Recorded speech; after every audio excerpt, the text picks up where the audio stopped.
Nak tanya, musim baharu, cabaran baharu, bagaimana coach melihat perjalanan Kelantan Red Warrior FC untuk berada di sini pada hari ini?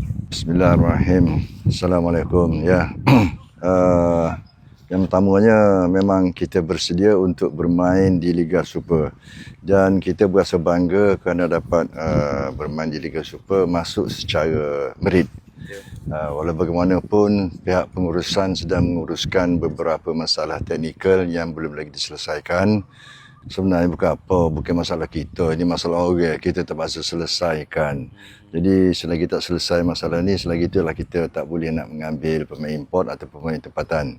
Kerana buat masa sekarang ni kita digantung oleh FIFA yang tak ada kena mengena dengan kita. Jadi walau macam mana pun pihak pengurusan tengah berusaha, Datuk Presiden dengan owner kelab ni sendiri untuk menyelesaikan masalah ini, kerana nak bertanding dalam Liga Super ni kita harus mempunyai material yang layak main di Liga Super lah. Jadi saya rasa benda ni insya-Allah akan selesai dalam masa terdekat. Dan sudah tentu bersaing di Liga Super ni lebih berat daripada Liga A1 dan kita harus teliti tentang pengambilan pemain-pemain import terutamanya. Dan pemain tempatan kita kenal. Jadi saya mengharapkan supaya benda dia dapat diselesaikan dengan sebab segera lah. Kerana hari ini kita memulakan latihan. Kita buat masa sekarang ni kita ada 18 ke 20 pemain untuk berlatih ketika ini. Tidak termasuk pemain import baru yang kita nak ambil dan juga pemain tempatan yang kita ambil. Jadi saya begitu yakin yang kita ni boleh mencapai sesuatu yang baiklah dalam Liga Super musim ini. Okey. Soalan kedua, coach, apakah perasaan coach setelah tahu Kelantan Red Warrior FC mendapat 13 tajaan daripada syarikat Janti Kelantan?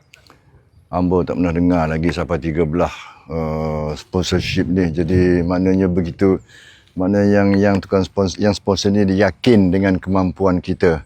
Jadi demo tu bukan sebagai nak sponsor, sudah tentu dengan pembentukan tim yang nak main Liga Super ni akan menunjukkan sesuatu untuk tim Kelantan. Jadi terima kasihlah yang tidak terhinggalah kerana sudi menaja kami 13 company. Saya Ambo pun tak tahu 13 company main mana ni. Jadi terima kasih sekali lagi. Saya ada kata-kata akhir untuk penyokong yang sentiasa menunggu. Okey. Sudah tentu penyokong rindu dengan bola yang kita dah dekat 2 bulan dah tak ada bola. Jadi buat masa sekarang ni kita berlatih seperti biasa dan tetap berlatih di Padang Mardi dan kita mengikuti jugalah Liga di Golok tu dengan kemampuan yang ada pada pemain-pemain ni. Dan alhamdulillah first game kita menang hari tu lawan tim apa benda tak tahu hari tu. Pupuk sia ada dengan import apa semua. So harap sekali lagi kepada peminat-peminat KRW, peminat Kelantan, berilah sokongan seperti mana anda memberi sokongan pada musim yang lepas. Terima kasih. Assalamualaikum.